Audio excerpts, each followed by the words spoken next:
Squishy Vision, we're gonna have to do this episode, this reaction fairly quickly because need to get ready for work. I've just watched the episode now because I was at Empire over the weekend and I fell asleep last night, so this was the first time I've had a chance to watch the show. Thankfully, very little spoilers. From the top, the clues that were in the teasers that this was a sequel to Midnight proved true. And we get the return of the Midnight Entity, or as the credits call them, that with no name. There's two approaches I need to this episode as a standalone Doctor 2 episode and as a sequel to Midnight. So we'll do the first. It was a very terrifying episode. It's been a while, I think, since I've had to watch the Doctor 2 episode with my hands in front of my eyes. Part of that is because it's of the jump scares, and not gonna lie, I'm massive coward of jump scares. When I used to watch Doctor 2 when I was younger, I was obviously at home with a TV, and I was far away on a sofa, so there was a bit more of a kind of distance. Whereas now I have to watch TV on my computer screen, which is right in front of my eyes, and jump scares are obviously a bit more jumpy when the the screen is right in front of you. So that was a bit more of a an experience. So it's kind of hard to like apple to apples compare whether or not the jump scare was like where ranked previous jump scares, but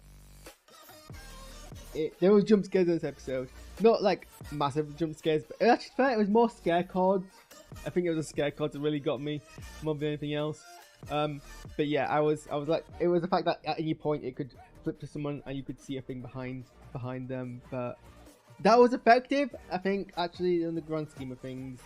And it did ramp up the tenseness. And I think it's fair. It was a very kind of, it was well executed. It was well executed because, okay, here's the thing. This is Davis doing what we do well. Not trying to be clever. That's unfair. Not trying to be overly clever and overly complicated in a way that Moffat often did, with some success and some failures. I don't think Russell T Davies has ever been like successfly overly clever in the same way that, because that's not his strong point, or that's not his MO, his modus operandi. I'm like, what? I have no idea what any of this means, but no, I'm not. This was a Monster in the House, Base Under Siege genre episode, through and through. Bunch of people have to go to a planet. They can't get back off it. They're trapped with a monster. The monster represents some hubris or sin of humanity. I guess in this case it's paranoia. Maybe I should hold off on that thought until I talk about how much this compares as a sequel to Midnight, but I'm also very conscious of time.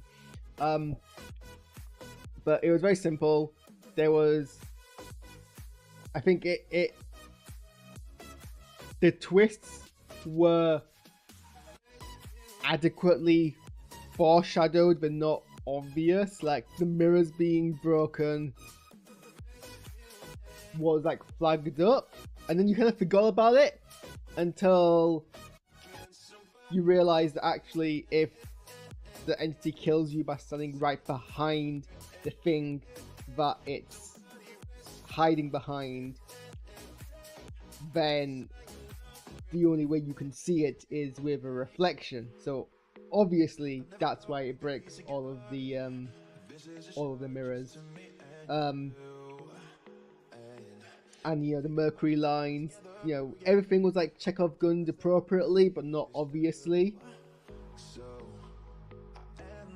I will say, I think the way it fails the Monster in the House genre is that a lot of the people who are in this episode, like, it has a medium-sized cast, but a lot of them are unnamed. I mean, all of them are unnamed. None of them are given names. They're all Trooper 1, 2, 3, 4, 5, except for the two most senior officers, which It's somewhat on the nose. Maybe that was deliberate from Russell T Davies. Maybe it was another site.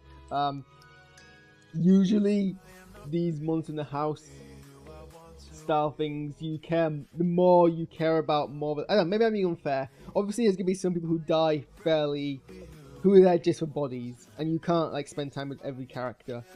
But I have to wonder maybe if this means we have too many characters, and it was just felt like they were like set dressing. I don't know. I'm trying to think of another one to compare to. I'm trying to think of what's the episode called now? There used to be a time where I could recall any of the 2 episodes like that. The one with the Ice Warrior and the submarine with Matt Smith and Jennifer Coleman. I feel like that had much more. There was more characters who were fleshed out, so we cared a bit more about what was going on. Here it was, I think, less. I think there was proportionally less characters we cared about to the wider number of bodies on the screen, and that diluted it somewhat. But you had that kind of foreshadow. It was actually a very kind of bottle self-contained episode. I think there were probably only like 4 sets.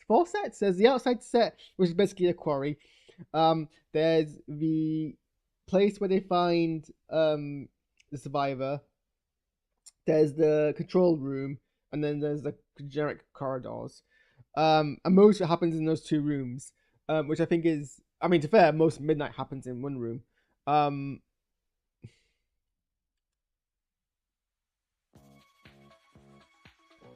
I think on balance, it's not as good as Midnight, and it's not as good as it's a fairly simple done episode and well executed. This is a reminder. Alexa, hey, stop. Let me. No, be quiet. When I'm more thinking about it, the more it doesn't have. The more I think about it, the more I'm like, if I compare this to Midnight does a lot more with a lot less. Whereas this does less with more, and I think that's its biggest kind of disappointment. And I guess now at this point I have to seek into like comparing it to Midnight a bit more, kind of essentially. I've actually told you that the execution of the deaf character, the signing, great. It's good to have like signing representation media. It consistently brings myself to shame when I realize that I don't know how to sign and I really want to. I like the fact that there's technology exists that helps transcribe what someone is saying for the deaf community. I like the fact that they picked up the fact that, like a lot of deaf people, the character could actually lip read, because many of them can do that, but there's still it's kind of disrespectful to turn back to someone who is hard of hearing or deaf. I like the fact that the doctor still continued to sign even with the transcription device. And obviously, like, being someone who can't sign, a lot of respect to Ncuti Gatwa for actually, again, they only have to like learn particular kind of phrases, but still, that's maneuvers and like gestures I've got to learn. I'm gonna stop using my hand clapping. That's not very respectful. I'm realizing what I'm doing. I'm trying to represent signing, but I'm not. I'm probably with my hands quite disrespectfully. I'll stop talking. I do appreciate that kind of was an element of the episode, and it plays into the plot. Actually, so my dissertation was on this. The fact that you have a disabled character in a horror film, but their disability plays a factor, but isn't a central kind of crux of their story. It's not kind of the same thing here as my dissertation because they're not the lead character. But it does kind of come into the same kind of. It's what I wrote my dissertation about, and I'm glad to see it in practice here. The fact that the character is deaf helps because she wasn't able to be possessed by the creature as presumably everyone else was, because she can't hear the whispers. I like that kind of approach. Okay, so Midnight. I don't know if this episode would have been better or worse if it wasn't a Midnight sequel, because while Blue Yonder shows that you can replay the concept closely but not identically, and it still be effective because the creatures in Wild Blue Yonder are very similar to the Midnight entity. Okay, I don't like the fact that we see the creature at all.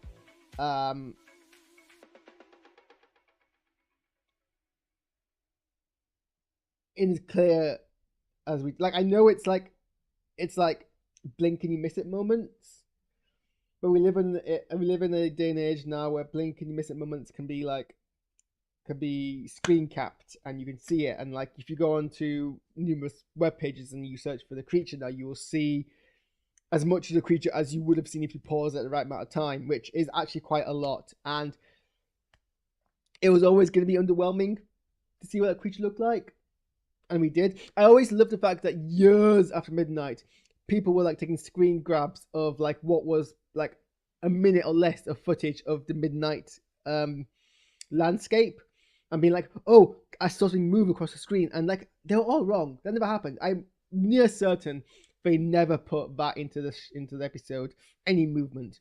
But people were so paranoid that they saw some movement that they were doing it for years. And the fact that you see it and it's like the most generic thing. And I'm like, that would be fine if we didn't see it. And like, I get that for the effectiveness of the jump scares, you need to have something like behind them, I guess. But do you? I don't know. It's hard to tell. I don't know what this episode would have been like if they didn't do that, because they drop it. There's like twice or three times, I think it happens, maybe even twice, that Belinda looks at, I forget her name now, but the character who's possessed, and she sees something jump back behind that's peeking over her shoulder. And after that, they never do it again. They just have the reactions of everyone, and that works just as effectively. I guess it works as effectively because we're expecting to see it and we don't see it. So, maybe. I think it would have been just as effective as if it was a shadow, or if it was something that seemed more like a trick of the light. This was clearly something behind her, and it was very, I don't know, it was kind of, I think it was the weakest part. I think it would have been better if there was like, vague shadows are scary. There's like, I remember being spooked by a viral YouTube video where someone's like, oh, there's shadow that moves in distance. That's like the ghost of Michael Jackson when they were doing a tour of Michael Jackson's like house after he died.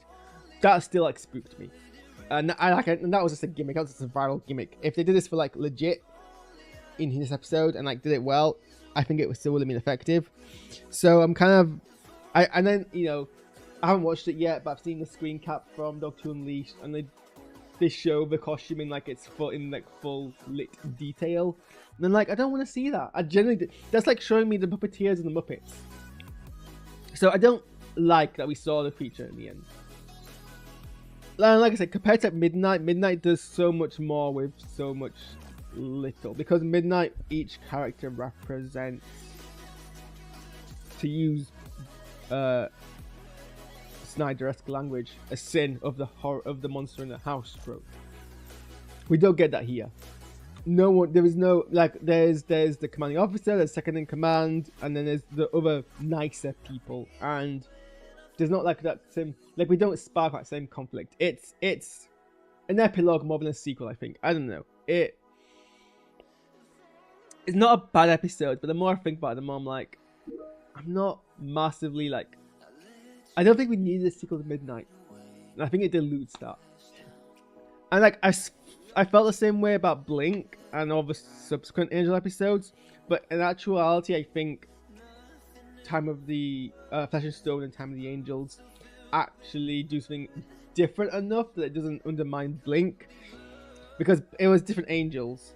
Blink was basically the angels as they normally operate, and you still have that same fear of statues for it. Flesh and Stone is like a colony of angels, but having to like operate under desperation, and that's different enough. Here it's the same creature, it's the exact same creature doing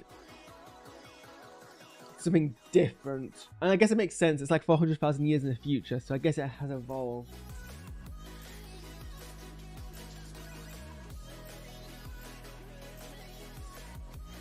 So I guess it is technically a different creature. It's just like long-lived.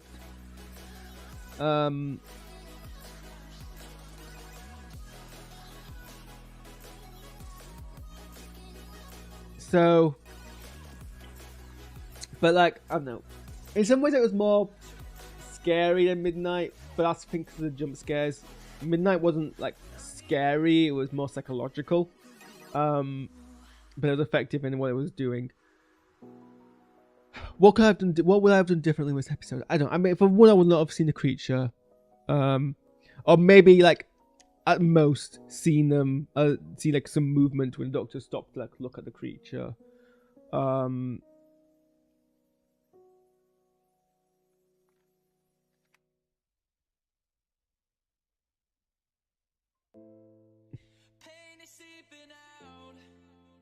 I guess implication. I don't know. I don't. It's. I think I've made other thoughts. It's an okay episode. It's an okay Monster House episode. No, actually, it's good. It's a good episode. It's well executed. As a sequel, I feel like it doesn't add enough. But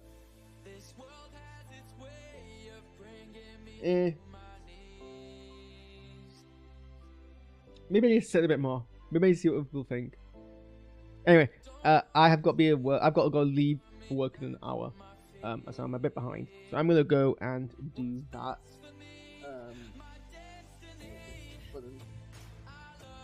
So thanks for tuning in. I think Andor comes out tomorrow, so you'll be seeing me tomorrow. Yeah. Well.